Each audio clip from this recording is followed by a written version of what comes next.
અત્યાર સુધી જે સમજ્યા હોય એ કયો.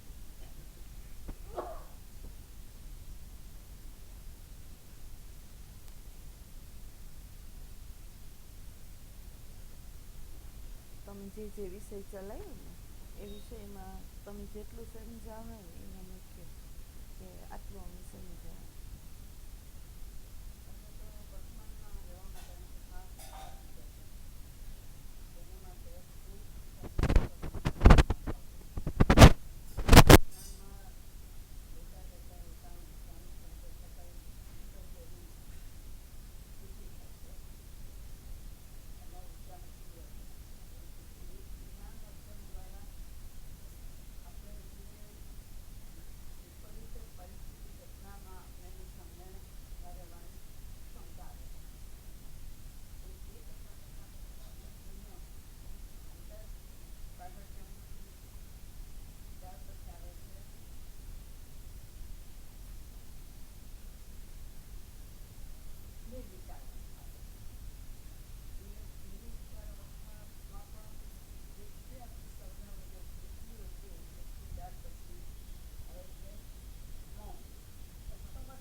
હવે આ તમે થિયરી સમજી ગયા બરાબર. હવે ધારો કે પ્રેક્ટિકલમાં ઉતરવું હોય તો ધારો કે આમાં એમ કહ્યું કે આપણને વર્તમાનમાં દ્વાર પછી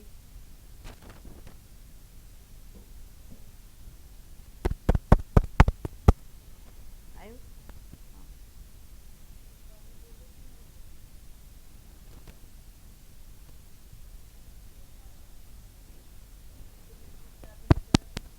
હવે જોજો હવે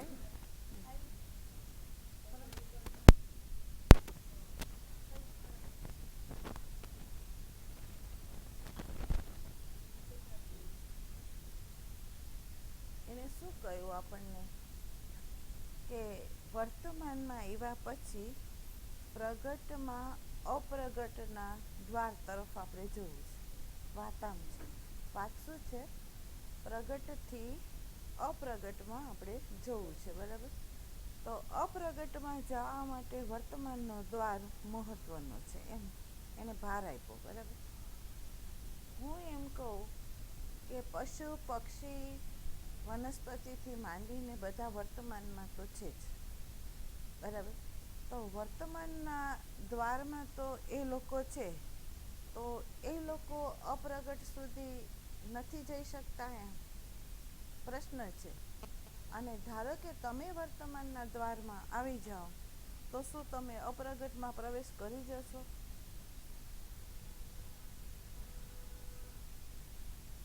પ્રશ્ન છે, જવાબ આપો.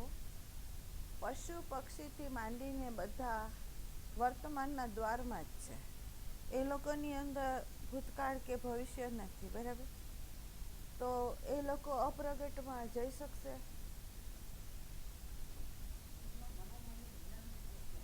હમ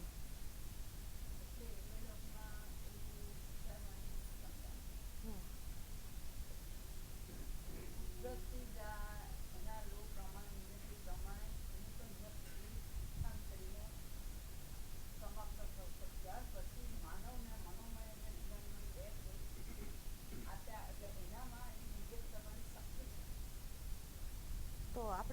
શું ચૂકી ગયા કે જેથી અપ્રગટમાં ન ગયા?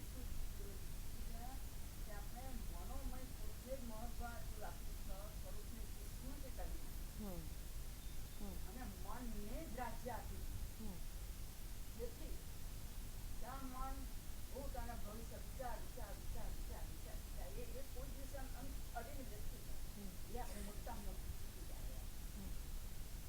હવે જોજો, પશુ પક્ષીથી માંડીને જરાયુજ સુધીના જે પ્રાણીઓ ચાર પગા છે એ લોકો તો વર્તમાનમાં જીવે જ છે, બરાબર?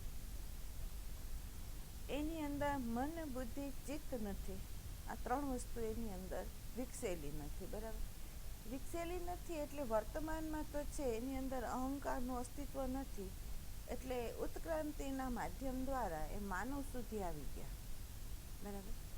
માનવ સુધી આવી ગયા પછી આ માનવ દેહ મળ્યા પછી આપણને પર્સનાલિટીની એટલે વ્યવહારિક વ્યવસ્થા માટે આપણને બહારના સમાજના જે સંસ્કારો હતા કે જેમાં આપણને જીવવું ઘટે છે, વ્યવહારિક દૃષ્ટિકોણે સંબંધમાં કઈ રીતે જીવવું, આર્થિક પરિસ્થિતિને પહોંચવા માટે જે આપણને પેટને અનુલક્ષીને જે વસ્તુ જોઈએ તો એના માટે અભ્યાસ કરવો, એ બધું જે હતી પ્રવૃત્તિઓ એ આપણને શીખવા માટે આપણને સમાજના ઢાંચાની જરૂર પડી અને આપણે એ વ્યવહારિક વ્યવસ્થાને જાળવવા માટે આપણે બાહ્ય જે સંસ્કાર હતા એ તો આપણે લીધા, બરાબર? અને વ્યવહારની અંદર સુવ્યવસ્થા જળવાઈ રહે એટલે આપણને નામકરણ કર્યું. અને એ નામકરણ કર્યા પછી આપણને હજી સુધી એવી કોઈ વ્યક્તિ નથી મળી કે જેણે આપણને દેહનું ભાન, મન, બુદ્ધિ, ચિત્ત, અહંકાર જે છે એ ચાર જે સાધન છે એ સાધનનો કઈ રીતે ઉપયોગ કરવો એનો બોધ આપણને કોઈએ ન આપ્યો. પણ દેહ અનુલક્ષીને જે મૂલ્યાંકનો સમાજની અંદર પડેલા હતા એ મૂલ્યાંકનો આપણને આપી દીધા. એટલે થયું એવું કે અત્યાર સુધી આપણને ભાન એવું જ રહ્યું છે કે નામ અને જે રૂપ છે એ સત્ય છે, સંબંધ સત્ય છે, અને સંબંધના માધ્યમ દ્વારા આપણે જે વ્યવહાર કરીએ છીએ એ હું અને મારાનો એ પણ સાચો છે. બીજું એક છે કે પ્રકૃતિનું જે ઐશ્વર્ય છે એમાંથી જ આપણને શાંતિ, આનંદ, સંબંધમાં પ્રેમ એ બધું એમાંથી મળી રહે છે એવું આપણું માનવું છે, બરાબર? અને એ જ્ઞાને આપણને કર્યું શું? તો આપણા જે સ્વરૂપ હતી એની વિસ્મૃતિ કરાવી, એનું અજ્ઞાન રહ્યું આપણને, અને સતત હોશમાં આપણે અહંકારના કેન્દ્રમાં રહ્યા. અને આ અહંકારને પોષતી જેટલી પ્રવૃત્તિ હતી ને એ આપણે અત્યાર સુધી કરી રહ્યા છીએ. ચાહે સમાજના સંસ્કાર અનુસાર સમાજમાં વ્યવહાર કરો તો પણ ભલે, અને ચાહે તમે ધર્મના નામે સંપ્રદાયમાં પ્રવેશ કરો, ગુરુ શિષ્યના સંબંધો બાંધો, અને એની અંદર તમે જે કંઈ પ્રવૃત્તિ કરો છો એ પ્રવૃત્તિની અંદર જ્યાં સુધી તમને આત્મદેવ અને આ સાધનનો ઉપયોગ કેમ કરવો એનું જો તમને માર્ગદર્શન સંપ્રદાયોમાં પણ જો ન મળે તો તમારી બધી પ્રવૃત્તિઓ છે એ કેવી છે?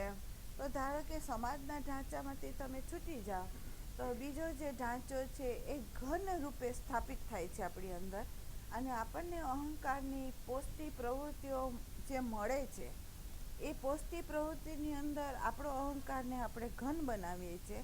અને આપણો દાવો એવો રહી જાય છે કે અમે ધર્મવાદી છીએ અને અમારું મૃત્યુ જે થશે એમાં અમને મુક્તિ છે. પણ હજી સુધી આપણને ખબર નથી પડી કે આપણે ક્યાંથી મુક્ત થઈએ. ધારો કે સમાજના ઢાંચાથી તો મુક્ત થઈએ છીએ આપણે, પણ ધર્મના ઢાંચાની અંદર ગૂંચવાઈ ગયા છે.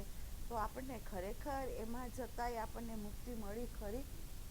તો આપણે ઓબ્ઝર્વેશન કરીએ તો આપણને ખબર પડે છે કે આપણો હું વધારે વિશાળ થયો છે, અને એ વિશાળ અહંકારની અંદર ક્યારેક આપણી અંદર કામ, ક્રોધ, લોભ, મોહ જે સામાન્ય સમાજની વ્યક્તિઓની અંદર હોય એનાથી અનેક ગણો આપણી અંદર હોય છે. આ તમે ઓબ્ઝર્વેશન કરો ને તો તમને આ ખબર પડે. અને બીજું એક છે કે જ્યારે તમે સમાજની અંદર જાઓ ત્યારે તમારો વ્યવહાર એવો હોય કે તમે એનાથી અલગ છો, એ નાના છે, એને કંઈ ખબર નથી, ફસાયેલા છે એવું આપણું માનવું હોય અને આપણે એનાથી અલગ છીએ અને આપણે મુક્ત છીએ, આપણે સાચા રસ્તા પર છીએ, આપણે ભગવાનના ભજનમાં છીએ એમ માનીને આપણે એનાથી અસંગ થઈને એક આપણું સ્થાન જુદું જમાવીએ છીએ અને વડીલ તરીકે એ લોકોની અંદર એવો પ્રભાવ પાડીએ કે એ લોકો આપણને બે હાથ જોડીને આપણને નમન કરે, આપણું માન રાખે, આપણને સન્માન આપે, આપણને આદર ભાવ રાખે અને એમાં આપણો અહંકાર પોસાઈ જતો હોય આપણને ખબર ન હોય. બરાબર. અહીંયા સંત જે છે એમાં અષ્ટવક્ર છે, વશિષ્ઠ મહારાજ છે, એ એવા સંતો છે કે આ માર્ગે જે હાલેલા સંત સાધકો હોય એમાંય એવા સાધકો કે જે સાધકોની અંદર અંતઃકરણ મળ વિક્ષેપ રહિત થયું હોય ને એવા અંતઃકરણના પાત્ર માટે જીવન મુક્ત એવા સંતો એના સાનિધ્યમાં આવે અને એ સંતો એને જે દ્રષ્ટિ આપે છે એ આ દ્રષ્ટિ આપે છે.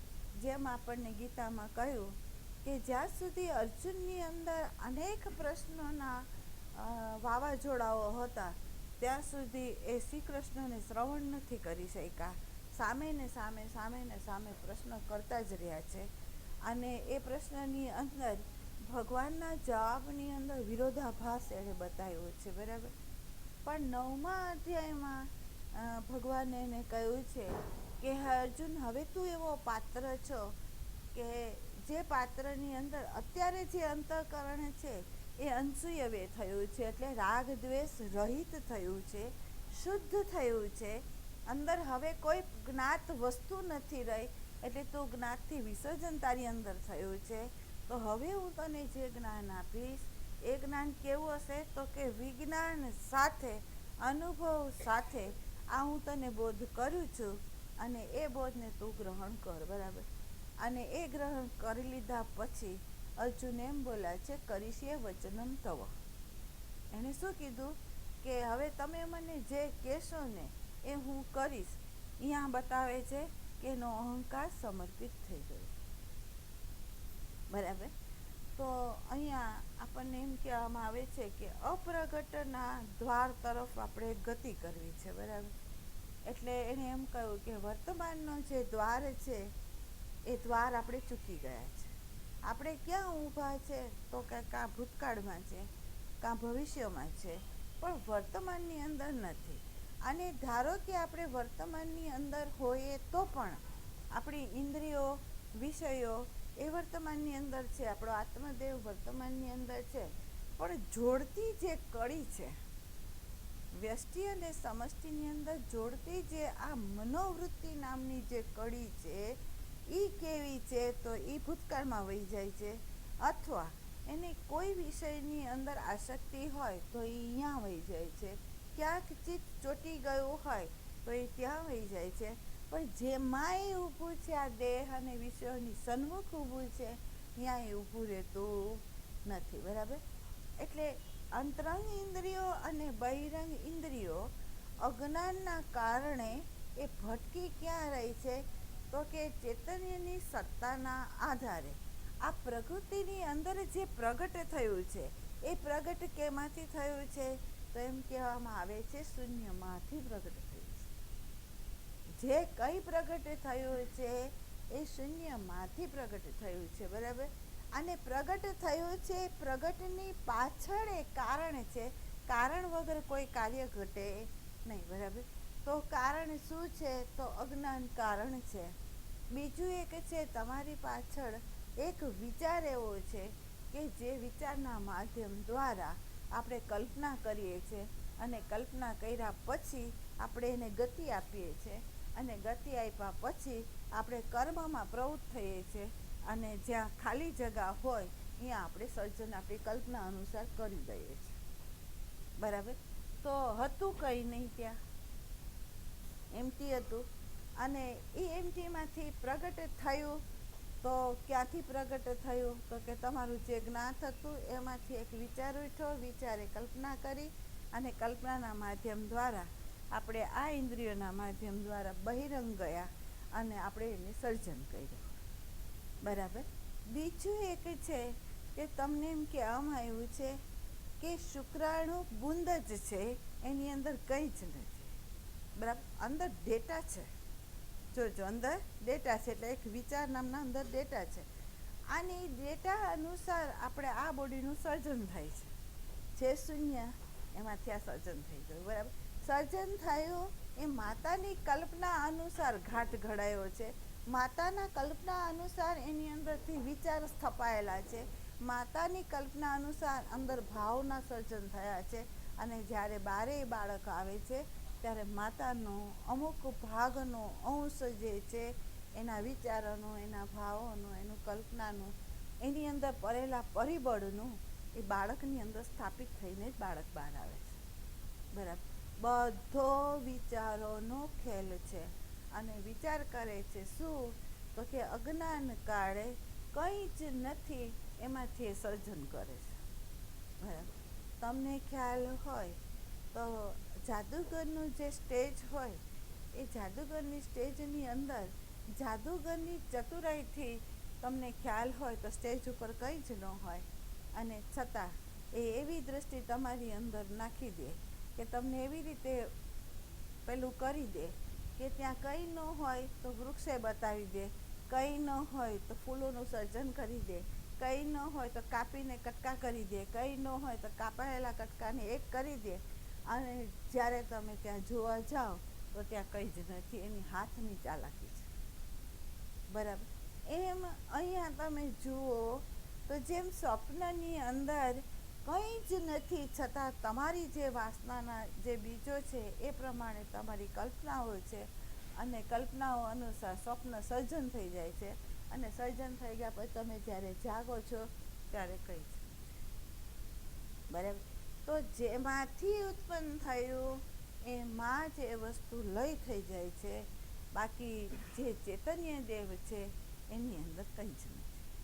બરાબર, પૃથ્વી તમે જુઓ તો પૃથ્વીની અંદર કોઈ બીજ જ ન હોય તો ગમે એટલો વરસાદ વરસે તો એની અંદર કંઈ ઉગે નહીં. બરાબર, પણ જો એની અંદર બીજ હોય તો એ ઉગી નીકળે.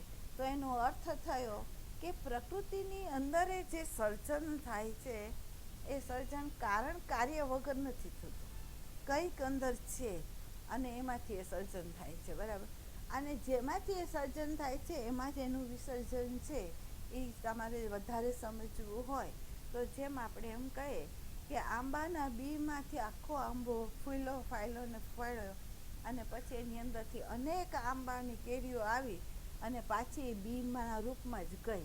એટલે જે વસ્તુ જેમાંથી સર્જન થાય એ એમાં જ વિસર્જન થાય, એનાથી પાર ક્યાંય વિસર્જન ન થઈ શકે.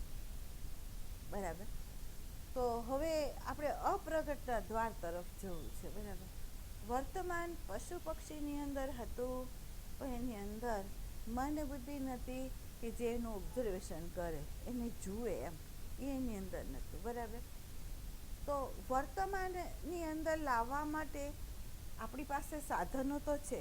આપણે માળા કરીએ છીએ, શ્વાસનું નિરીક્ષણ કરીએ છીએ, મંત્ર જપ કરીએ છીએ, કોઈ કેન્દ્રની અંદર સ્થિર થઈએ છીએ.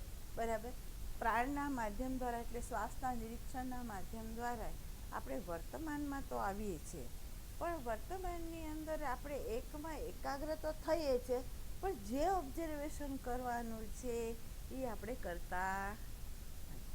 બરાબર, એટલે એ ઓબ્ઝર્વેશન નથી કરતા એટલે થાય છે શું?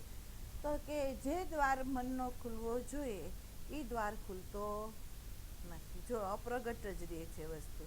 અને ધારો કે ખુલ્લો આપણી અંદર, તો આપણી અંદર અજ્ઞાન છે, એટલે અજ્ઞાનને કારણે તમે જોજો એવા કેટલાય સાધકો છે કે જેની આ ફરિયાદ છે કે અમે ધ્યાન કરવા બેસીએ ત્યારે અમને અમારું જે મન છે એ ક્યાં ને ક્યાં ભટકતું હોય છે. બરાબર, પણ એ જે દ્વાર ખુલ્લો મનના સ્વભાવનો પ્રકાશ કરીને આપણને બતાવ્યો, તો એને આપણે આખો જોવાનો છે. એના વિશે ફરિયાદ નથી કરવાની, એનું ઓબ્ઝર્વેશન કરવાનું છે. અને આપણે એ જાણવાનું છે કે એની અંદર કયા કયા એવા મૂલ્ય પડ્યા છે, એ કઈ કઈ વસ્તુના સંકલ્પો વિકલ્પો ઉઠાડે છે, એનું તમે ઓબ્ઝર્વેશન કરો તો તમને ખબર પડે કે તમારી અંદર હજી પણ જે પરમાત્મા સિવાય એવી કઈ વસ્તુઓ છે, એવા કયા વિષયો છે કે એના માટે તમારા સંકલ્પો વિકલ્પો ઉઠે છે અને પરમાત્માને પ્રગટ થવા દેતું નથી. બરાબર. તો આનું ભાન તમને ક્યારે થાય? તમે વર્તમાનમાં સાધનના માધ્યમ દ્વારા તમે બહારથી મનોવૃત્તિઓને બધેથી છોડાવીને તમે અંતરયાત્રામાં પ્રવેશ તો કરાવી, તો પ્રવેશ કરાવ્યા પછી કોઈ પણ ફરિયાદ વગર, થકાન વગર, ધૈર્ય સાથે તમારે એને ઓબ્ઝર્વેશન કરવાનું. બરાબર. ઓબ્ઝર્વેશનની અંદર જે કંઈ અંદર હશે એ જ નીકળશે, જે નથી એ નીકળવાનું નથી. બરાબર. અંદર છે એ નીકળે છે અને એને તમે સ્વીકારો કે આ છે. બરાબર. કારણ કે એ છે એને તમે ફરિયાદ વગર જો સ્વીકારી લેશો તો એ શાંત થઈ જશે. અને જો એને ફરિયાદ સમજીને તમારી મનોવૃત્તિને જો બીજે ક્યાંક જોડી દેશો તો એમ નહીં માનતા કે આ વસ્તુથી તમે છૂટી ગયા છે, એ અત્યારે પડ્યું છે, પણ જ્યારે પાછા તમે અહીંથી પાછા અહીંયા આવશો એટલે એ પાછું તમારી સામે આવવાનું જ છે. બરાબર. તો એનાથી આપણે ભાગવાનું નથી. બરાબર. એટલે મનનો દ્વાર તો ખુલ્લો અને એ ચૈતન્યની ઉર્જાથી, એ એનર્જીથી, એના પ્રકાશથી આપણને આખો બોધ થયો કે મનનો સ્વભાવ છે વર્તમાનમાં ન રહેવું, ભૂતકાળની સ્મૃતિના આધારે ભવિષ્ય તરફ ગતિ કરવાની, અને એની અંદર જો તમે સપોર્ટ કરો તો તમારી સાધના ચોડાવીને તમને એના વંટોળમાં એ નાખી દે. આ એનો સ્વભાવ છે. બરાબર. સ્વભાવ જાણ્યા પછી આપણને ખબર પડી કે આ આપણને અશાંતિમાં લઈ જાય છે, આપણને તાપમાં લઈ જાય છે, આપણને પરમાત્માથી દૂર કરે છે. તો જે પરમાત્માનો પ્રેમી હોય એ આનો સંગ નહીં કરે, એને એનર્જી એ નહીં આપે. એ એનર્જી પોતાની જે આપશે એ ઓબ્ઝર્વેશનમાં જ આપશે. બરાબર. તો એની સાથે જશે ને. તમને ખ્યાલ હોય કે કોઈ બાળક રૂમની અંદર બહુ તોફાન કરતો હોય ને તો એને ખીજાવવું નહીં, પણ એની સામે જોયા કરો. તમે ખાલી એની સામે જોયા કરો. એ બાળક રમતો હશે ને તો એની ગતિને એકદમ સ્ટોપ નહીં કરે, પણ જો આપણે એની સામે ને સામે જોયા કરીએ ને એટલે ધીમે ધીમે એને એમ થાય કે હું ક્યાંક રોંગ છું, તો આ મને જોવે છે. બરાબર. તો ધીમે ધીમે એ જે કરતો હોય ને એને છોડી દેશે. બરાબર. તો આ મન છે એ તોફાની બાળક જેવું છે, અને એને એવું છે કે એને તમે જો વિરોધ કરો તો એ ધમપછાડા સાથે એ આપણી સન્મુખ થશે, પણ જો એને પ્રેમથી જોયા કરશો તો એ ધીમે ધીમે એની પ્રવૃત્તિ એ છોડી દેશે અને એ જે કાર્ય કરતું હતું એમાં એ નિષ્ક્રિય થઈ જશે. બરાબર. તો ચૈતન્ય અહીંયા એમ કહેવામાં આવે છે વર્તમાનની જે શક્તિ છે, એટલે ચૈતન્યની ખુદની એવી શક્તિ છે કે જે કોન્શિયસ એનર્જી છે એની અંદર એવી તાકાત છે. એ ગમે એટલું અંધારું હોય અજ્ઞાનનું, પણ એ અંધારાની અંદર જે ચાલતા પરિબળો હોય ને એનો એ પ્રકાશ કરી શકે છે. બરાબર.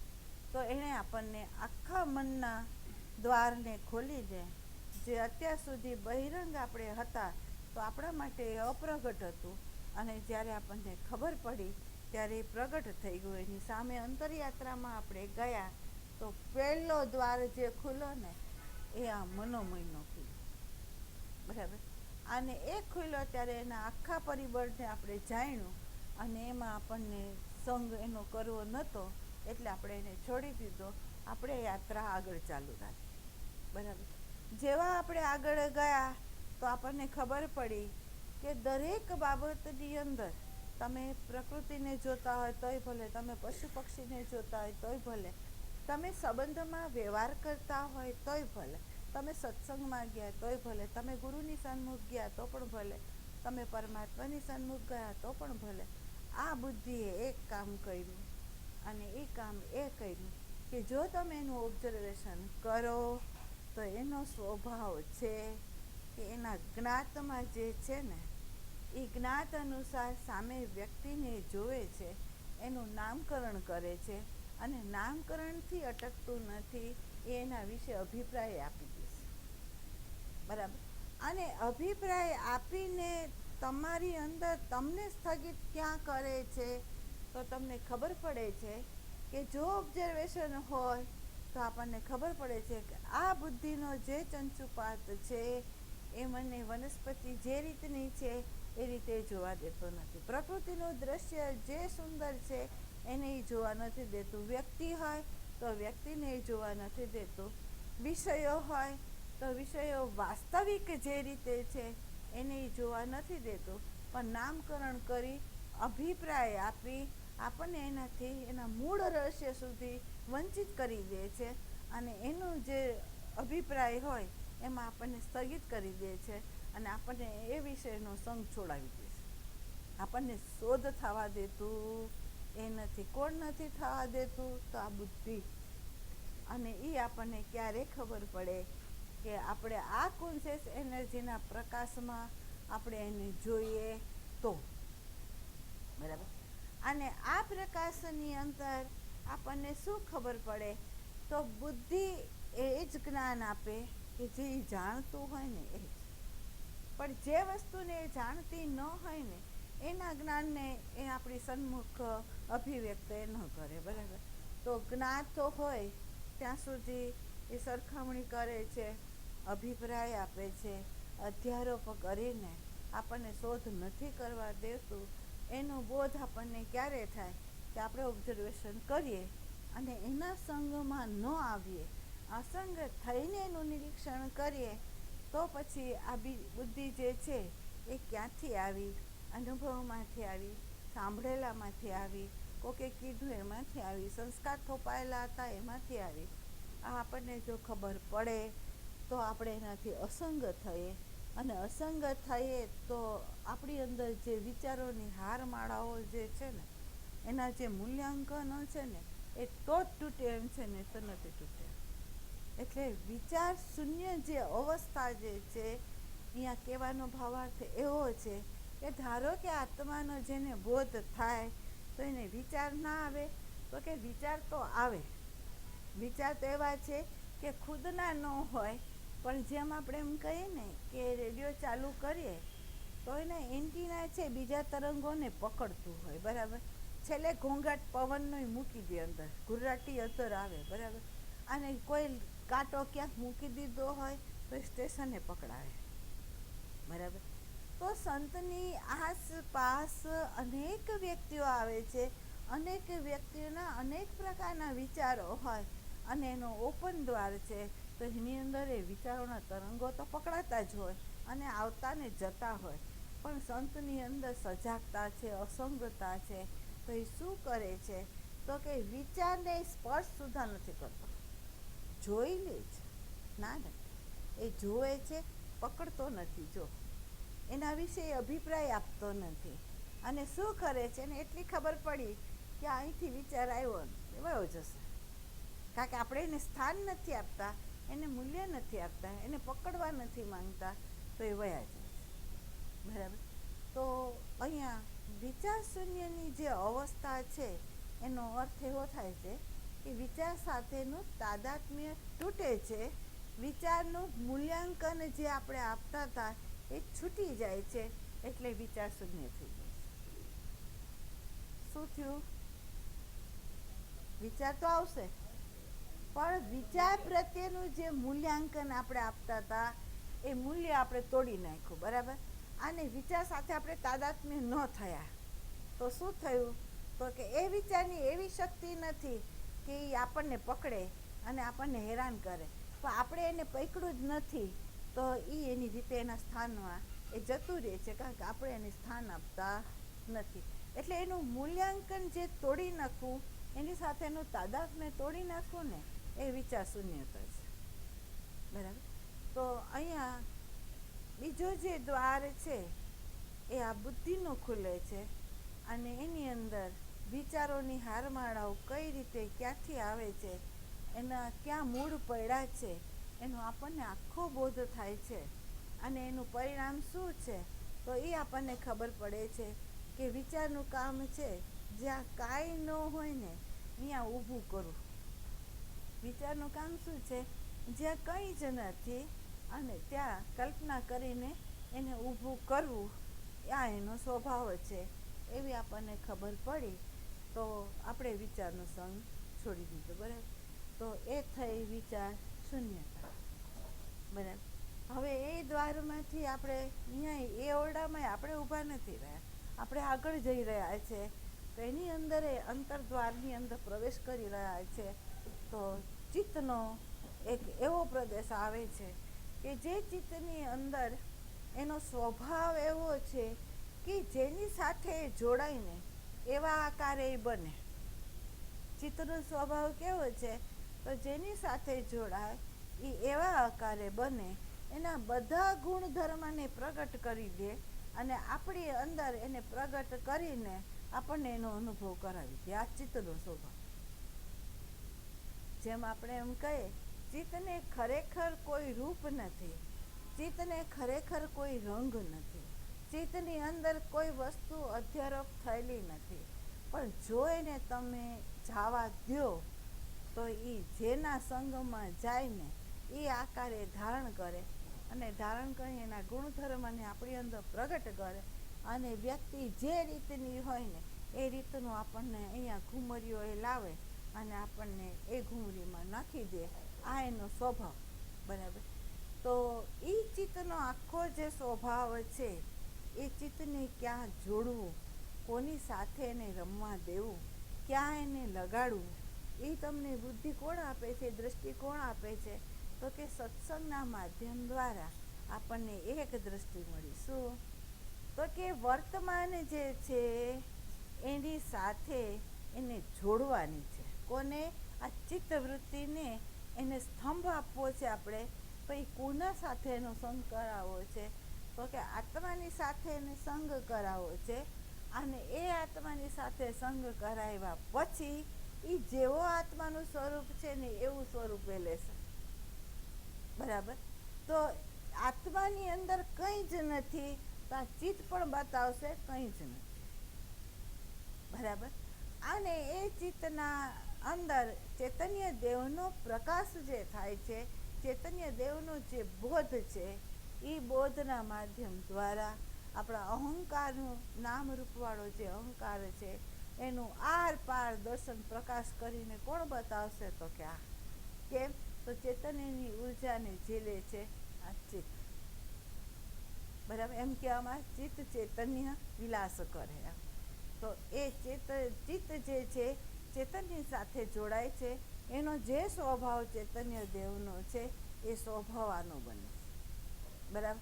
અને આનો એ બની જાય છે તો એ મન બુદ્ધિના માધ્યમ દ્વારા એ બહાર જ્યારે પ્રવેશ કરે છે, વ્યવહારની અંદર જ્યારે પ્રવેશ કરે છે તો ચૈતન્ય દેવ પ્રેમમય છે. એની જે ચિત્તની ગતિ જે થાય છે બહિરંગ, તો એ કેવી થાય છે? તો કે પ્રેમમય થાય છે. કેમ? તો કે ચૈતન્ય દેવની અંદર દ્વૈતપણું નથી, ચૈતન્ય દેવની અંદર બીજાપણું નથી, ચૈતન્ય ઓતપ્રોત વ્યાપીને રહેલો છે. તો ચિત્ત પણ એ જ રીતે પ્રકાશે છે કે ઓતપ્રોત મારું જ અસ્તિત્વ છે, બીજા કોઈનું નથી. બરાબર? તો અહમ શૂન્ય કરીને આ જે ચિત્ત છે એ બહિરંગ જે વિલાસ કરે છે તો એ વિલાસની અંદર એનો પ્રેમ જ છે. અને એ પ્રેમ એવો શુદ્ધ છે કે એ પ્રેમની અંદર સ્વલક્ષ કંઈ જ નથી, પણ એ ઓતપ્રોત થઈને એ જેમાં જાય છે ને અહીંયા પોતાના રૂપનું વિલીન કરી દે છે અને નવું સર્જન કરે છે. એ વસ્તુ તમને જોવા કેમાં મળશે? તો તમને પ્રકૃતિમાં જોવા મળશે. જે રૂપ એનું છે એ રૂપને વિલીન ન કરે તો નવું સર્જન ના થાય. બરાબર? તો પ્રેમ શું કરે છે એ પ્રકૃતિની અંદર આપણને જોવા મળે છે કે બીજ પોતાનું અસ્તિત્વ જો એ ન છોડે તો અંકુર રૂપે બહાર નીકળે જ નહીં. એ પોતાનું અસ્તિત્વ છોડે તો જ અંકુર રૂપે સર્જન થાય. બરાબર? તો પ્રકૃતિ બતાવે છે કે પોતાનું અસ્તિત્વને છોડીને બલિદાન દઈને એ જ્યારે નવું સર્જન કરે છે એ પ્રેમનું પ્રતીક છે. એ પ્રતીક શેનું છે? પ્રેમનું છે. અને એ બતાવે છે કોણ? તો આ જે પ્રકૃતિ છે એની અંદર તમે દર્શન કરો તો વાયુ, તેજ, જલ, પૃથ્વીની અંદર ઉગતી પ્રકૃતિ, એ બધાની અંદર તમે નિરીક્ષણ કરો તો પ્રેમ જે છે એને તમારે બરાબર સમજવો હોય તો એની અંદર તમને બરાબર સમજાશે કે પોતાનું અસ્તિત્વ એ છોડી દે છે ત્યારે જ નવું સર્જન એ કરે છે. બરાબર. તો અહીંયા કહે છે અહંકાર જ્યાં સુધી શૂન્ય ન થાય, અહંકાર પોતાનું અસ્તિત્વ ન મિટાવી દે ત્યાં સુધી અહીંયા ચૈતન્ય દેવનું આ અંતઃકરણની અંદર સર્જન થાય એમ જ. પણ આપણે અહંકારને બચાવવા માંગીએ છીએ. તમોગુણ છોડીને રજોગુણી અહંકાર રાખે છે, રજોગુણ છોડીને સત્વગુણી અહંકાર રાખે છે, અને સત્વગુણી અહંકાર છોડીને શુદ્ધ સત્વગુણી રાખીએ. આપણે એનાથી છૂટતા નથી. બરાબર. તો એ અહંકાર શુદ્ધ સત્વગુણી અહંકાર એ બાધક છે. એ જ્યાં સુધી હોય ત્યાં સુધી ચૈતન્ય ફૂલ ફોર્મની અંદર આમ ઓતપ્રોત જે સામાન્ય આનંદ રૂપે જે વ્યાપવો જોઈએ એ વ્યાપતો નથી. બરાબર. તો અહીંયા એમ કહે છે કે પોતાનું અસ્તિત્વ જ્યારે મિટાવી દે છે ત્યારે ત્યાં પ્રેમ પ્રગટ થાય છે, નહીં તો પ્રેમ પ્રગટ ન રહે. બરાબર. તો એ પ્રેમનું સ્વરૂપ છે. જે અહમ શૂન્ય થઈ જાય છે ત્યાં પ્રેમનું સ્વરૂપ છે. બરાબર. હવે એને એમ કહે છે કે અવકાશ ક્યાં છે. હવે તમે વિચારે કે અહમ શૂન્ય થઈ ગયો, અહમની અંદર કંઈ જ નથી, અહમનું અસ્તિત્વ નથી, અને જો અહમ ઊભો થાય તો આખું વિશ્વ ઊભું છે. બરાબર. અને આખું વિશ્વ જો વિલીન થાય તો અહમમાં જ વિલીન થાય. તમને ખ્યાલ હોય તો એમ કહેવાય છે કે જાનશ્રુતિ જે રાજા હતા એ દાનેશ્વર હતા, અન્નનું દાન કરતા, અને એટલું બધું દાન કરતા કે ચારે બાજુ એની કીર્તિ ફેલાયેલી હતી. એટલે બે હંસના જોડા એના આકાશમાંથી જતા હતા, એ બે વાતો કરતા હતા. પક્ષીની વાણી જે છે એનું જ્ઞાન આ રાજાને હતું. બરાબર. તો એ બે જોડું જે છે એ વાત એવી રીતે કરતું જતું હતું કે આપણે જે પ્રદેશમાંથી આપણે ઉડી રહ્યા છે એ પ્રદેશની અંદર શાંતિ, આનંદ, પ્રકાશ છે. તો આવું આપણે ક્યાંય જોયું નથી. એમાં માદા બોલે છે. બરાબર. નર કહે છે કે આ તો કંઈ જ નથી. નરે શું કહ્યું કે આ તો કંઈ નથી, આ તો જાનશ્રુતિ રાજાનો પ્રદેશ છે, અને આ રાજા એવા છે કે એના રાજ્યની અંદર એવો કોઈ વ્યક્તિ નથી કે જે અન્ન વગરનો રહેતો હોય, એ બધાને આપે છે. બરાબર. તો આ એટલો દાનેશ્વર છે, એટલો મહાન છે. તો એ કે તો પછી તમે કેમ કહો છો કે આ કંઈ જ નથી. તો કે રેકઈ મુનિને તોલે આ ન આવે રાજા. રેકઈ મુનિ છે એને તોલે આ ન આવે. હવે એ તો એમ કહેતા ઉડી ગયા, અને આના મગજમાં આ વસ્તુ આવી ગઈ કે તો પછી એ ઋષિ હશે, એનું દાન કેવું હશે કે જેથી મારા દાનની કોઈ વેલ્યુ નથી રહેતી એની અંદર. એની તોલે મારી શાંતિ, મારો આનંદ, મારી દિવ્યતા એ કંઈ જ નથી.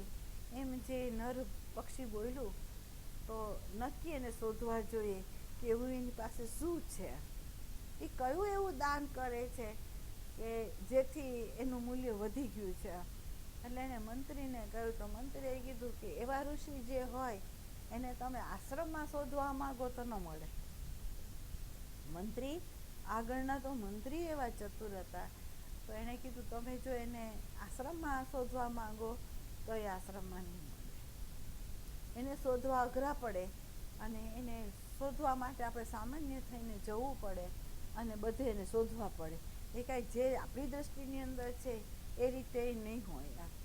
શોધતા એ મંત્રી ચારે દિશા એ માણસોને મોકલેલા અને પોતે પણ નીકળેલા, અને એણે એક વખત એવું જોયું કે એક ગાડું હતું, એના બળદને છોડી દેવામાં આવ્યા હતા, અને ગાડું એક સ્થાન ઉપર પડ્યું હતું. એની નીચે એક કોપિનધારી સંત બેઠેલા હતા, અને આ મંત્રીએ ત્યાં જોયું તો આપણને જો આપણે આ દૃષ્ટિથી જોઈએ તો આપણને એમ થાય કે મેલા ઘેલા કપડાની અંદર કોઈ બેઠેલો કા ભિખારી હોય કે કાકો કેવો દરિદ્ર વ્યક્તિ હશે, માનવ હશે એમ સમજે. પણ આણે જોયું તો એને એવું લાગ્યું કે ગાડાની નીચે બેઠેલા આવી સ્થિતિની અંદર સંત છે, તો એનો પ્રકાશ જે છે એની અંદરના શરીરમાંથી નીકળતા જે શીતળતાના જે તરંગો છે એ મને સ્પર્શ કરે છે. એટલે એને જોઈને નજીક જઈને વંદન કર્યા, અને વંદન કર્યા પછી એને બધું પૂછ્યું કે આપ શ્રીનું નામ. તો એ હસી પડ્યા, અને એને બહુ જ્યારે પૂછવામાં આવ્યું ત્યારે એને કીધું કે આ શરીરનું નામ રેકેય મુનિ છે. એટલે તરત રાજાને ખબર કરી અને રાજાને કહ્યું તમે આવો. તો રાજા 2 રથની અંદર હીરા માણેક લઈને એ આવ્યા અને આને ચરણે ધરીને વંદન કર્યું. તો એ હસી પડ્યા અને કીધું કે રાજા, તું જે લઈને આવ્યો છે એની કિંમત મારી આગળ નથી, બરાબર? તો આ મારે કામનું નથી. આ એટલે રાજાને કંઈ પૂછી ન શક્યા, પણ એક પૂછ્યું એને કે મને એ જવાબ આપો કે આ સૃષ્ટિનું જે સર્જન થયું એ શેમાંથી થયું, કયા આધારમાં એ રહે છે અને વિલીન ક્યાં થાય છે? આમ એટલે રેકેય મુનિએ કીધું સીધી વાત છે, એના શાસ્ત્ર ન ભણો એમ કે વાયુમાંથી ઉત્પન્ન થયું, વાયુમાં લય થઈ ગયું. જો આકાશ નથી બતાવ્યું, એણે આકાશ નથી બતાવ્યું કે આકાશમાંથી સર્જન થયું. એણે કીધું વાયુમાંથી સર્જન થયું, વાયુમાં જ વિસર્જન થાય. તો વિજ્ઞાન એમ કહે છે કે સૂર્યની અંદરથી એવા કેટલાય વાયુ નીકળે છે, અને એમાંથી આખી એનર્જી જે પાસન થઈ, જે રસ પાસ થયો, એ ધીમે ધીમે ધીમે ધીમે ગતિ કરતાં કરતાં જેમ જેમ ઓછી ગતિ થતી ગઈ એમ એમ એ સ્થૂળ રૂપ ધારણ કરતો ગયો, આકાર ધારણ કરતો ગયો. જેમ વાદળોની અંદર આપણે કલ્પના કરીએ છીએ, હાથી દેખાય છે, ઘોડો દેખાય છે, વાદળ ઘોડો બન્યો નથી, હાથી નથી બન્યો, આકારની કલ્પના આપણે કરીએ છીએ. એમ આ એનર્જીનો, પ્રકૃતિનો એનર્જીનો જે ફોર્મ છે એ પ્રવાહિત છે, બરાબર? અને એ પ્રવાહિત જે એનર્જી જે છે એ ધીમે ધીમે એની ગતિ સ્થિર થતી જાય, શાંત થતી જાય છે, એટલે એ આકાર ધારણ કરે છે. અને ધારો કે એ ઉર્ધ્વગામી થાય, જેમ જલ છે એ સ્થૂળ રૂપ ધારણ કરે છે, પણ જ્યારે સૂર્યના પ્રકાશમાં વરાળ થઈને ઉપર જાય ત્યારે સૂક્ષ્મ રૂપ ધારણ કરે છે, બરાબર? એટલે જે એનર્જી સ્થૂળ રૂપ ધારણ કરી લીધી એ જ એનર્જી જ્યારે સૂક્ષ્મ રૂપ ધારણ કરે ત્યારે મૂળ સ્ત્રોતમાં જ પાછી વહી જાય. આ એનો લો છે પ્રકૃતિનો, બરાબર? તો આ શરીર જે છે જેમાંથી ઉત્પન્ન થાય છે એમાં જ લય થાય છે, બરાબર? અને મન જે છે એ વાયુમાંથી ઉત્પન્ન થયું છે, અને આ મને જ આ જગતને સર્જન કર્યું છે, અને મન થકી જ એ વિસર્જન થાય, બીજાથી ના થાય, બરાબર? એટલે એણે કહ્યું શૂન્યમાંથી સર્જન. શૂન્ય આધાર છે, આકાશ આધાર છે, અને એ આકાશના સ્પેસની અંદર આપણે જોઈએ છે કે વાયુ વાઈ રહ્યો છે, અને વાયુની સાથે તેજ પર પ્રકાશે પ્રસરી રહ્યો છે, અને એ જ વાયુને તેજના આધાર ઉપર જલે પ્રગટ થઈ રહ્યું છે, અને ઘન જે સ્વરૂપ છે એ આ પૃથ્વીનું છે. તો બધાની ઉત્પત્તિ કેમાંથી થઈ છે? તો આપણે એમ કહે છે કે વાયુનો ગોળા આ આકાશની અંદર તરે છે, અને એમાંથી જ આ બધા ઘર્ષણો થઈને સ્પંદન કરીને એ પૃથ્વી ઉપર પાછા અમુક આકારો એ ધારણ કરે છે. એવા આકાર આ એક પૃથ્વી જ નથી, એવી તો અનંત પૃથ્વીઓ છે કે જે આકાર ધારણ કરીને ફરી રહી છે, અને છતાં સ્પેસ છે, બરાબર? આકાશની અંદર તમે જુઓ તો સ્પેસ વધારે વ્યાપીને રહી છે, અને એના તોલે તમે જુઓ તો આપણી પૃથ્વીનો ગોળો આટલો જ છે, બરાબર? વિજ્ઞાને તો ત્યાં હદ સુધી આપણને કહ્યું છે કે જેમ આપણી સામે કોઈ પાણીનું એક જીવડું ઉત્પન્ન થાય અને એક ક્ષણની અંદર જીવન જીવીને મરી જાય છે, બસ એવી જ રીતે આ સમષ્ટિના લો સામે જો આપણે જોઈએ તો આ પૃથ્વી પ્રગટ થયા પછી એની અંદર વિકાસ થતાં થતાં અહીં સુધી આવ્યું. તો એ સમયનો અહીંયા જો કેલ્ક્યુલેશન કરે તો 2 સેકન્ડની ઉપર અમુક જ ક્ષણ છે, એનાથી વધારે થઈ નથી, અસ્તિત્વ જે સમષ્ટિનું છે એની સામે આપણે સાવ સૂક્ષ્મમાં અતિ સૂક્ષ્મ રૂપે છે તો વ્યાપીને આકાશ કેટલું રહ્યું છે તમે જુઓ. બરાબર. તો એ જે સ્પેસ છે એ વધારે છે વ્યાપી. બરાબર. અને સ્પેસની અંદર જે કંઈ રહ્યું છે એ સૂક્ષ્મથી અતિ સૂક્ષ્મ એ રૂપ જે છે એ ઘન ઉર્જાનું સ્વરૂપ છે, જેમાંથી ઉત્પન્ન થાય છે એમાં જ એ લય થાય છે. આવો જેને બોધ થાય, આવો જેને અનુભવ સાથે જો બોધ થાય તો એને ખબર પડે કે આખું જે અસ્તિત્વ છે, જે ધ્વનિ છે એ બધા ઉઠે છે શેમાંથી. તો જેમ એમ કીધું કે ધ્વનિ છે એ ભલે આપણે એમ કહીએ કે શબ્દ આકાશ તત્વનો છે, પણ એક વસ્તુ છે, એકલું હોય ને તો એમાંથી ધ્વનિ ન ઉઠે, પણ બે ભટકાય ને તો ધ્વનિ ઉઠે. તો ધ્વનિની અંદર એ ત્રિપુટી રહેલી છે. બરાબર. પણ એમ કે છે કે આપણું જે નિજી સ્વરૂપ જે છે ને એની અંદર ત્રિપુટી નથી. એટલે ધ્વનિની પાર પણ આપણું અસ્તિત્વ છે, જે આપણને બતાવે છે કે ધ્વનિ સંભળાય છે, ધ્વનિ નથી સંભળાતી. બરાબર. હવે આવો છે ને બોધ થાય તો એ ઊભો ક્યાં રહે, તો એને ખબર પડે કે આ બધા જે રહસ્યો છે એને હું વેખરીમાં જો અભિવ્યક્ત કરું તો એ વિકૃત થઈ જાય છે. જે વસ્તુને હું અભિવ્યક્ત કરવા જાઉં તો એ મૂળભૂત એનું જે સ્વરૂપ છે એ શબ્દમાં લાવતા લાવતા એ વિકૃત થઈ જાય છે. અને જો શબ્દમાં લાવવું તો એને યથાર્થ રીતે હું સમજાવી નથી શકતા એવું સંતોને ખબર પડે છે, એટલે એ મૌન થઈ જાય. કારણ કે આ જે તત્વ છે એ અનુભવનો વિષય બને છે, અભિવ્યક્તિનો નહીં. સાચી દ્રષ્ટિથી, આપણી સ્વયંની દ્રષ્ટિથી આપણે જ્યારે આ તત્વને જોશું ને તો આપણને ખબર પડશે કે પ્રગટના માધ્યમ દ્વારા અપ્રગટ સુધી આપણે જવું છે. તો અપ્રગટમાં પ્રવેશ કરતાં કરતાં પ્રગટ કેટલુંય દેખાશે. જે અત્યારે બહિરંગ જે લોકો છે એને મનની ખબર નથી, બુદ્ધિની ખબર નથી, ચિત્તની ખબર નથી, અહંકારની ખબર નથી. અહંકાર સૂક્ષ્મથી અતિ સૂક્ષ્મ છે, વ્યાપકથી અતિ વ્યાપક છે. એની હિલચાલ કેટલી સૂક્ષ્મ છે, કઈ રીતે અંદર આવીને પોતાનો અડ્ડો જમાવી દે છે, કઈ રીતે અંદર પ્રવેશ કરીને તમને છેતરી નાખે છે, એની આપણને ખબર નથી પડતી. કેમ? તો આપણી અંતરયાત્રા નથી. બરાબર. પણ જેમ જેમ અંતરયાત્રા થશે તો આ જેટલી વસ્તુ અપ્રગટ છે ને એ પ્રગટ થતી જશે. બરાબર. અને જે પ્રગટ થતી જશે ને, જેટલી વસ્તુ તમને પ્રગટ થાય, જેટલી અનુભવમાં આવે, અંતઃકરણની અવસ્થાએ આવે, સમાધિ અવસ્થાએ આવે, નિર્વિકલ્પ સ્થિતિ પણ આવે, અને ધારો કે અવ્યક્તમાંથી એ પ્રજ્ઞા રૂપે જ્ઞાન એ પ્રગટ થઈ જાય.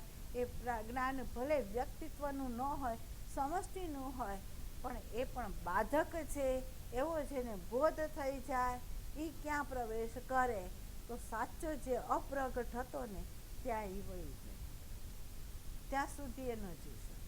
બરાબર. તો આપણે દ્વાર બધાય ખોલવાના. આપણા માટે જે અપ્રગટ છે એ પ્રગટ જ હશે. જેને આપણે અપ્રગટ માનીએ છીએ એ બધું પ્રગટ થશે. અનુભવ આવે એ પ્રગટ, અવસ્થા આવે એ પ્રગટ, જેને તમે પ્રકાશો એ પ્રગટ. તો અપ્રગટને તો કે બધા પ્રગટ જે છે એને જેવું તમે જાણી લેશો ને તો તમને ખબર પડશે કે બધું પ્રગટ છે, પ્રકૃતિનું ઐશ્વર્ય, પણ અપ્રગટ રૂપે તો હું પોતે જ વ્યાપીને રહેલી. એ બોધ એને ક્યારે થશે કે આ એક એક દ્વાર એ ખોલતો જશે ત્યારે. ત્યાં સુધી આપણે એમ ન કહી શકીએ કે આપણે ડાયરેક્ટ કૂદીને એની સુધી વયા જઈએ. કારણ કે એટલી બધી સૂક્ષ્મ વસ્તુ છે કે કોઈ વ્યક્તિ છે એ પ્રાણોમાં અટકી જાય છે, કોઈ વ્યક્તિ છે મનથી અટકી જાય છે, કોઈ વ્યક્તિ છે બુદ્ધિથી અટકી જાય છે, કોઈ વ્યક્તિ છે ચિત્તની અવસ્થાથી અટકી જાય છે, કોઈ વ્યક્તિ છે બ્રહ્મવિદ્યાના જ્ઞાનથી અટકી જાય છે. બધાય અટકે છે પ્રગટમાં જ. બરાબર. તો પ્રગટને બરાબર તમે જો સમજી લો ને તો અપ્રગટ શું છે તો જ સમજાશે તે પહેલાં. એટલે એણે જે કહ્યું છે કે પ્રગટથી અપ્રગટના દ્વાર તરફ આપણે જવું છે, તો અહીંયા એણે એમ કહ્યું છે કે ગમે તે દ્વારેથી તમે જઈ શકો. બરાબર. તો ગમે તે દ્વારેથી નહીં, એક જ દ્વારમાં અનેક દ્વાર રહ્યા છે. જેમ તમે અહીંથી ઘૂસો તો અત્યારે તો આપણે ફેસિલિટી એવી આપી છે કે આમ રૂમ હોય ને આમ. ગામડામાં જાઓ તો એમાં ઘર એવી રીતે હોય, અમારા સુરતના ગામડામાં ઘર એવી રીતે હોય, એક દરવાજેથી ઘૂસો ને એટલે પછી બીજો રૂમ આવે, બીજા રૂમમાંથી ત્રીજો રૂમ આવે, ત્રીજા રૂમમાંથી ચોથો રૂમ આવે, અને ચોથા રૂમની અંદર પાછા અંદર સ્ટોર આવે, અને છેલ્લે આવે રસોડું. બરાબર. રસોડા સુધી જવા માટે તમારે કેટલાય રૂમ પસંદ કરવા પડે. બરાબર. એમાં અપ્રગટ સુધી જવા માટે આપણે આ સ્થૂળ દેહના આધારના માધ્યમ દ્વારા આપણે અંતર પ્રવેશ કરશું. બરાબર. અત્યાર સુધી આપણે બહાર પ્રવેશ કરી રહ્યા છે. નરસિંહ મહેતા મીરા બહારથી ગયા છે. બરાબર. પણ એ પહોંચ્યા ક્યાં? તો કે અપ્રગટ સુધી. અને જ્ઞાન માર્ગે હાલનારા હોય એ અહીંથી અંદર ઘૂસે ને અહીંથી અપ્રગટ સુધી જાય. બરાબર. તો આપણે અહીંથી અપ્રગટ સુધી જવું છે, તો આ વચ્ચેના બધા દ્વાર એ એક એક ખોલવાના છે. અને જે સામે આવે એ પ્રગટ છે એ અપ્રગટ નથી, એને સ્પષ્ટ સમજવાનું કે આ જે કંઈ દેખાય એ સાચું છે નહીં. એ પ્રકૃતિ વ્યક્ત અને અવ્યક્ત થઈને, એ લોભામણી થઈને આપણને પ્રભાવિત કરીને આપણને સ્થિર કરી દેશે. પણ જો અહીંયા છેતરાઈએ નહીં અને અસંગ થઈને આપણે આગળ યાત્રા ચાલુ રાખીએ તો જ આપણે મૂળ સ્ત્રોત જે છે અહીંયા સુધી આપણે જઈ શકીએ, નહીંતર નહીં. બીજું છે સમર્પણ છે. તમને તે વખતે સમજાયું હતું કે વ્યક્તિગત જે અહંકાર છે એનું અસ્તિત્વ હોય તો સમષ્ટિની નિયતિ ન સમજાય આપણને. બરાબર. અહંકાર શૂન્ય થયો એટલે સમષ્ટિની નિયતિ સમજાણી આપણને કે ભાઈ આનો લો જે છે એ દરેક જીવોના કર્મ અનુસાર એને ફળ દેવા માટે આ સર્જન કર્યું છે, અને શૂન્યમાંથી સર્જન કર્યું છે. બરાબર. અને એના લો પ્રમાણે સમયે સમયે જે ફળ આપવા ઘટે એ ફળ આપણને એ આપે છે. બરાબર. આવું જે સાધકને ખબર ક્યારે પડે? તો પોતાનો અહંકાર સમષ્ટિને શરણાગત કરી દે તો.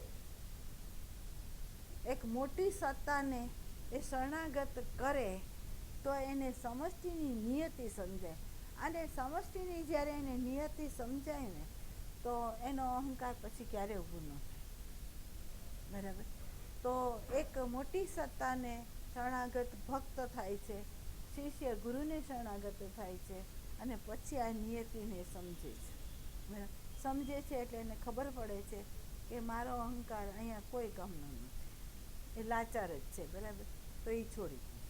સમષ્ટિની નિયતિને જેણે સમજી અહંકાર જે શરણાગત થયો, તો હવે મને કહો કે સંકલ્પો ને વિકલ્પો આ મન કેવી રીતે કરશે? બરાબર. એટલે પ્રથમ નિષ્ક્રિય થશે કોણ? મૌનમાં પ્રવેશ કરવું છે તો વેખરીથી અભિવ્યક્તિ બંધ થશે, મનના સંકલ્પો વિકલ્પો બંધ થશે, બુદ્ધિથી અભિપ્રાય આપતા જે પરિબળો છે એ બંધ થશે, ચિત્તનું જે ચંચળતા છે એ શાંત થશે, અને એ શાંત થતાં જે બોધ આપણને થયો છે, અને બોધ એ થયો છે કે શબ્દ કોઈ પણ વસ્તુને યથાર્થ રીતે એ વર્ણવી શકે એમ નથી. ચાહે પ્રકૃતિનું વર્ણન કરો તો પણ ભલે, ચાહે આત્મદેવનું વર્ણન કરવા જાઓ તો પણ ભલે, એ યથાર્થ રીતે શબ્દ છે એ પૂરેપૂરો સંકેત કરી શકે પણ અનુભવ ન બતાવી શકે, એને યથાર્થ રીતે વર્ણવી ન શકે. બરાબર. એવો બોધ જેને થાય ને, અને સમષ્ટિના લોની જેને ખબર પડી ગઈ ને, તો એ સંત જે છે એ સાચા મૌનમાં પ્રવેશ કરે. એટલે એની વેખરી છૂટે, મધ્યમાંય છૂટે, પસંદથી છૂટે. પરા છે ને એ ત્યાં સુધી હોય કે એનું પ્રારબ્ધ હોય ને ત્યારે, પણ પ્રારબ્ધ જ્યારે પૂરું થઈ જાય ને તો એ પરાય શાંત થઈ જાય. એ નો રીએ એને શાંત થઈ જવું પડે, અને એ જ્યારે શાંત થાય ને ત્યારે સમજી લેવાનું કે હવે આ સંત છે એ એના મૂળ સ્ત્રોત તરફ જઈ રહ્યો છે. એને હવે બૈરન જરૂર નથી. એને સમષ્ટિની ઉપરથી એ ગંગાને ઉતારવાની એને હવે કોઈ શક્યતા નથી લાગતી. કેમ? તો બધાની અંદર ચૈતન્ય વ્યાપીને રહ્યો હોય, અને દરેક સાધન સ્વયં પુરુષાર્થ જો કરે તો જ આ પ્રગટ થાય એમ છે, એવી જ એની અંદર સમજ છે. તો એ દ્રષ્ટિ આપે, આગ્રહ ન રાખે. તમને સંતો દ્રષ્ટિ આપી દે, આગ્રહ ન રાખે. તમને જો પ્રેમ હોય તો ભૂલ બતાવી દે, પણ એનાથી એમ ન કહી કે મેં એમ બતાવી, એણે કેમ એમ ન કર્યું, એમ ન. બરાબર. એટલે અહીંયા સંતો કહે છે, આપણને બતાવે છે, દ્રષ્ટિ આપે છે, દ્વાર કેવી રીતે ખોલવા એ આપણને બતાવે છે. એક એક દ્વારની અંદર શું શું રહ્યું છે, કઈ કઈ મિલકત છે એ પણ તમને બતાવે છે. એને એકેને સ્પર્શ ન કરવું એમ પણ સમજાવે છે. અને છતાં જો આપણે સ્પર્શ કરીએ અથવા ન જઈએ તો સંતોનો કોઈ દોષ નથી. બરાબર. એટલે 3 કૃપા આપણી ઉપર ઉતરી છે. ચોથી કૃપા જે છે એ છે કે જો તમારી અંદર સાચો પ્રેમ હોય તો પ્રેમ એ કરે કે અંતરયાત્રાની અંદર જે કચરો બહાર નીકળે એનો વિરોધ ન કરે. પ્રસંગ જે પણ ઘડાય સમષ્ટિ થ્રુ એ પ્રારબ્ધ અનુસાર છે, તો એની ફરિયાદ એ ન કરે. જે કંઈ આવે એને સ્વીકારી લે, અને એમાંથી એ પાસ ઓન થાય તો સમજી લેવાનું કે આ સાધક પરમાત્માનો પ્રેમ છે. બરાબર. એટલે ન તો દોષારોપણ એ બહાર કરે છે, ન તો મન બુદ્ધિ ચિત્તને એ દોષ આપે છે. જો એ કાંઈ નથી કરતું. ફક્ત એને ખબર પડે છે કે મારા તાદાત્મ્યપણાથી જ વિકૃતિ છે, હું તાદાત્મ્ય તોડી દઉં તો કંઈ જ નહીં. બરાબર. એટલે મૂળ જે પ્રકૃતિ છે એ શુદ્ધ છે, અને ચૈતન્ય દેવ સત્તાધીશ શુદ્ધ જ છે, પણ એની વિકૃતિ છે. તમે એની સાથે તાદાત્મ્ય થાવ. કોની સાથે? તો કે સંસ્કાર સાથે, તમે સ્મૃતિ સાથે તમે તાદાત્મ્ય થાવ તો જ એ વિકૃત થાય, નહીં તો નહીં. બરાબર. એટલે બધાની અંદર નિર્દોષતા છલકતી છે, શુદ્ધ છે, એમાં ક્યાંય અશુદ્ધિ નથી. બસ અશુદ્ધિ જે છે એ આ છે. એટલે આપણી મોટામાં મોટી ભૂલ છે આની સાથે આપણે તાદાત્મ્ય થઈએ છીએ. બરાબર. વિચારની સાથે તમે તાદાત્મ્ય ન થાવ, સંકલ્પ વિકલ્પ સાથે તમે તાદાત્મ્ય ન થાવ, ચિત્ત જેના વિષયોનું ચિંતન કરે છે એની સાથે તમે તાદાત્મ્ય ન થાવ, તો અહીંયા તમે જુઓ તો અહંકાર સમર્પિત હોય અને મૌન જ હોય, બીજું કંઈ ન હોય.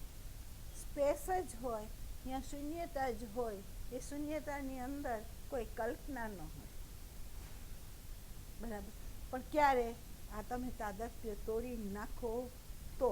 અને મૂળભૂત સ્વરૂપ તમારું જે છે ત્યાં તમે ઊભા રહી જાઓ તો પ્રકૃતિ જે ગતિ કરે છે ને પરિવર્તનશીલ છે, અને એ પ્રેમથી પ્રગટે છે એવું આપણને જો ખબર પડી જાય, અને પરમાત્મા જ પ્રેમ રૂપે અંદર વિકસી રહ્યો છે એવું જો ભાન થઈ જાય, તો તમને એના માટે પણ કોઈ વિરોધાભાસ નહીં.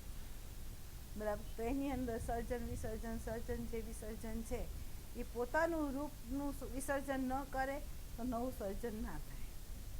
બરાબર. તો એ નવું સર્જન છે એ ચૈતન્યની શક્તિનું ભાન કરાવે છે, અને વિસર્જન છે એ ઉર્જાનો બોધ કરાવે છે આપણને. તો હર પલ હર ક્ષણ ચૈતન્ય પ્રગટ થઈને વિસર્જન કોનું છે એ પણ બોધ કરાવે છે, અને સર્જન કરવાની શક્તિ કેમાં છે એનો એ બોધ કરાવે છે. આપણી દ્રષ્ટિ ત્યાં ખૂટે છે, અને આપણે એમ માનીએ છીએ કે આપણે કરી રહ્યા છે, અથવા આમાં કોઈ ઈશ્વર કરી રહ્યો છે, અહીંયા બીજો કોઈ છે જ, અહીંયા કોઈ જ નથી. આ બેની જ રમત હાલે છે. બરાબર. ત્રીજું અંદર કોઈ પ્રવેશ નથી. ત્રીજું આપણે એમ કયો કારણ ગણીએ તો અજ્ઞાનીનું કારણ છે કે જે એમાં આપણે કલ્પના કરીને અધ્યારોપ કરીએ છીએ. જો આ અજ્ઞાન દૂર થાય તો ત્યાં કોઈ નથી. ઉર્જા જ છે.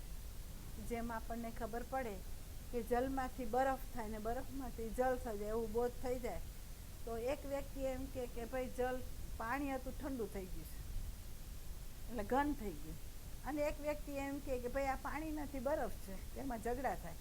પણ જે વ્યક્તિને બોધ હોય તેમાં ઝઘડો નથી, વિભાજન નથી કરતો. બરાબર. એટલે સોનાના ઘાટમાં પણ ઝઘડા છે, પણ સોનું સમજાઈ જાય તો ઝઘડો નથી. એમ અહીંયા ચૈતન્ય ને ચૈતન્યના આધારમાં રહેલી જે આ પ્રકૃતિ છે, બે જો સમજાઈ જાય તો આપણા બધા દ્વાર ખુલે એમ, એકો એક દ્વાર ખુલે એમ, તો જ આપણે અપ્રગટ સુધી જઈ શકીએ એમ છે. હવે આમાં પ્રશ્ન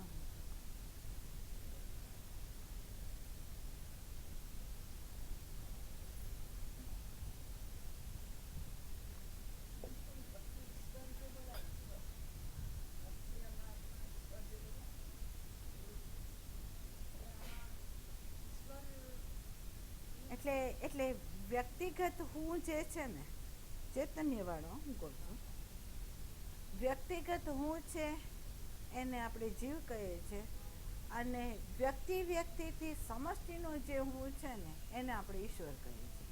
પણ તમને ખ્યાલ હોય તત્વમસીમાં વાક્યની અંદર એમ કહેવામાં આવ્યું છે કે વ્યક્તિગત હુંની અંદર અવિદ્યાનું સામ્રાજ્ય છે અને સમષ્ટિગત હુંની અંદર માયાનું સામ્રાજ્ય છે. બરાબર. પણ માયા અને અવિદ્યાનો બાદ કરી નાખો ને તો ઈશ્વર અને જે જીવ છે એનો ભેદ નથી. જેવી રીતે આપણે એમ કહીએ કે સાગર જે છે એ સાગર હોય, તળાવ હોય ને ખાબોચિયું હોય, તો સાગરનું જ તળાવ બન્યું અને તળાવમાંથી જ એક ખાબોચિયું બન્યું. બરાબર. પણ એનો ભેદ પડ્યો ક્યાં? તો આકારમાં ભેદ પડ્યો, રૂપમાં ભેદ પડ્યો. પણ જલ તત્વને તમે જોવા જાઓ તો સાગર જેવો ખારો છે એવું તળાવ એ ખારું છે અને આ એ ખારું છે. એટલે ઉપાધિ એ ભેદ. બરાબર. આમ ભેદ નહીં. એટલે ઈશ્વરે એને એટલા માટે કીધો કે ઈ માયા એની સત્તામાં છે, જીવ અવિદ્યાની સત્તામાં છે. એટલે એક બધમાં દેખાય છે, એક મુક્તતામાં દેખાય છે. બરાબર. પણ જ્યારે તમે અહંકારથી મુક્ત થશો ને તો ઈશ્વરીની શક્તિ તમારી અંદર જ છે. સંતો સંકલ્પ કરે છે, સર્જન થાય છે. સંતોના સંકલ્પથી અનેક કાર્ય ઘટે છે. બરાબર. તો એ શક્તિ કોની છે? તો કે ઈશ્વર બની છે. એટલે આપણે કહે છે ને ચિત્ત જે છે એનું આખું ચિદાકાશમાં પ્રવેશ કરે છે. એટલે એનું વ્યક્તિગત ચિત્ત નથી રહેતું, સમષ્ટિગત એનું ચિત્ત બની જાય છે. તોય જ એને ખબર પડે કોણ યાદ કરે છે, કોની અંદર શું છે, એને ખબર ક્યારે પડે કે બધા ચિત્તનું એ જ અસ્તિત્વ ધરાવતો હોય તો. બરાબર. પણ એ જે છે એમાંથી એ હુંને વિરમાવાનું છે. વ્યક્તિગત હું તો વિરમો, પણ સમષ્ટિગત જે હું છે એ વિરમાવાનું છે. અને એ વિરમાવે તો જ નિર્વાણને પામે, નહીં તો ન પામે. આ મોટી ઉપાધિ છે.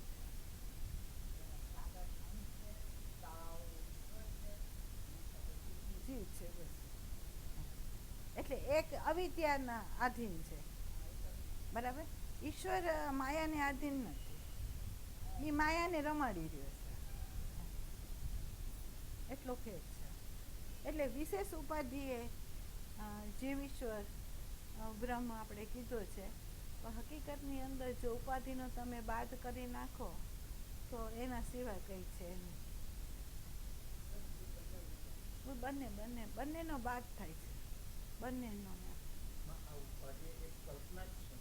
આ ઉપાધિ કલ્પના છે.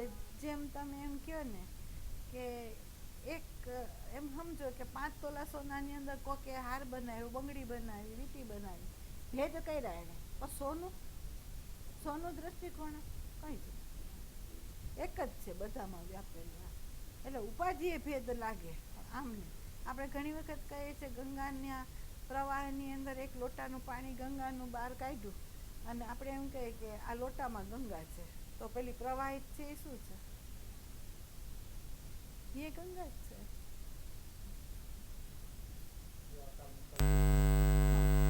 એટલે તમને સમજાયું છે ને, એક વસ્તુનું બહુ દ્રઢ રાખવાનું કે એક કાચ હોય, એ કાચની અંદર પ્રતિબિંબ આપણું એક જ હોય. એના 100 ટુકડા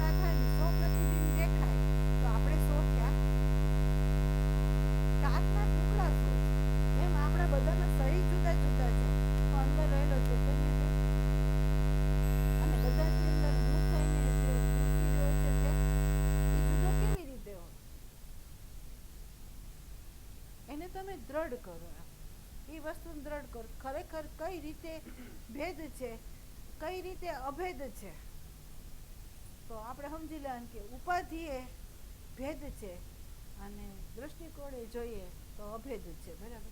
બીજું એક છે કે બધાની અંદર જુદાપણું લાગે છે ક્યાં, તો આપણે એમ કહીએ કે દેહ દ્રષ્ટિકોણે જોઈએ તો પંચમહાભૂતના પૂતળા, સૂક્ષ્મ દેહે તો અપંચીકૃતના પૂતળા છે. બરાબર. કારણ એ જોઈએ તો અજ્ઞાન છે એનું કારણ. બરાબર. તો બધાની અંદર આ જ વસ્તુ છે, એનાથી સિવાય કંઈ નથી. પણ છતાં ભેદ લાગ્યા કેમ, તો આપણે એમ કહે છે કે આની અંદર જે સંસ્કાર છે, આની અંદર જે સંસ્કાર છે, આની અંદર જે સંસ્કાર છે, એ બધાના અંતઃકરણની અંદર જે કેસેટો સંસ્કારની ઉતરી છે ને, એણે ભેદ પાડી દીધા. બરાબર. એટલે આપણે શું જોયું, સંસ્કાર જોયા. બરાબર. આપણે જે સંસ્કાર જેમાં સ્થાપિત છે એ સાધનને ન જોયું, અને બીજું એક છે જેની સત્તાથી ચેતનવંતુ છે સત્તાને ન જોયું. બરાબર. એટલે ભેદ પડ્યા સંસ્કારે, હકીકતમાં રૂપે નથી ભેદ. તમે જુઓ તો બધા પંચમા ભૂતના છે, એમાં ક્યાં ભેદ છે મને બતાવો. તમારા અંદર જે કાપીને નીકળશે, મારી અંદર એ જ કાપીને નીકળવાનું છે, બીજું કંઈ નીકળવાનું નથી. એટલે આપણે જે વ્યવહારની અંદર જે ઉતરીએ છીએ ને, એ સંસ્કારને લક્ષ્યમાં રાખીને ઉતરી જઈએ છીએ. અને આપણે જેની સાથે અનુકૂળતા ને પ્રતિકૂળતા પણ દેખાડીએ છીએ ને, તો આપણી અનુકૂળતા ને પ્રતિકૂળતા એ સંસ્કારના આધારે છે. તો આપણે સંસ્કારનો બાદ કરી દે તો હું તમારી અંદર તમારા ગુણ જ ન જોઉં, તો હું તમારી અંદર તમારા આત્મદેવને જ જોઉં, તો મને કોણ ગરીબ લાગે, મને કોણ પૈસાદાર લાગે, મને કોણ સારો લાગે, મને કોણ ખરાબ લાગે? આમાંથી કારણ કે હું જે કંઈ કહેવા જાઉં ને એ મારો જ આત્મા છે. તો હું શું કહું આ બાબતમાં? એટલે સંતોની જે દ્રષ્ટિ છે એ આત્મદ્રષ્ટિએ ઊભા છે, એ ગુણ દ્રષ્ટિએ નથી ઊભા. જોજો, એ પાત્ર કુપાત્ર એમ નથી કહેતા. એ એમ કહે છે કે ભાઈ આ પાત્ર જે છે એની અંદર નહીં સમાય. જેમ આપણે એમ કહીએ કે 3 ડબ્બા અહીંયા રાખ્યા અને મારો માલ વધારે છે, તો હું ડબ્બામાં જોઉં તો મને એમ લાગે કે આ ડબ્બાની અંદર આટલો માલ ભર્યો છે, આમાં આટલો ભર્યો છે, આટલો ભર્યો છે. તો હું કહું કે ભાઈ મારો માલ વધારે છે, આ ડબ્બા એક ખાલી હોય ને તો જ જાય એમ છે ને, તો ન જાય. તો હું જે ડબ્બાને નથી સ્વીકારતી, એના ખાલીના આધારે નથી સ્વીકારતી, કારણ કે અંદર ભરેલું છે તો આ જ્ઞાન એની અંદર ઉતરે એમ નથી. તો એ દ્રષ્ટિકોણે એ અટકે છે. બાકી આમ જુઓ તો એની અંદર ક્યાંય અન્યાય નથી, એના વેવામાં અન્યાય નથી, એના આપવામાં અન્યાય નથી, એની દ્રષ્ટિમાં અન્યાય નથી, એના પ્રેમમાં અન્યાય નથી. બીજું એક છે કે વ્યવહાર દ્રષ્ટિકોણે કોઈ વ્યક્તિ હોય એને એની ખબર પડે કે આ વ્યક્તિને હું સુવિધા આપું તો ભણે એમ છે, આને હું સુવિધા ન આપું ને તો ભણે એમ છે. એ ખબર કોને છે? તો એ સંતને છે.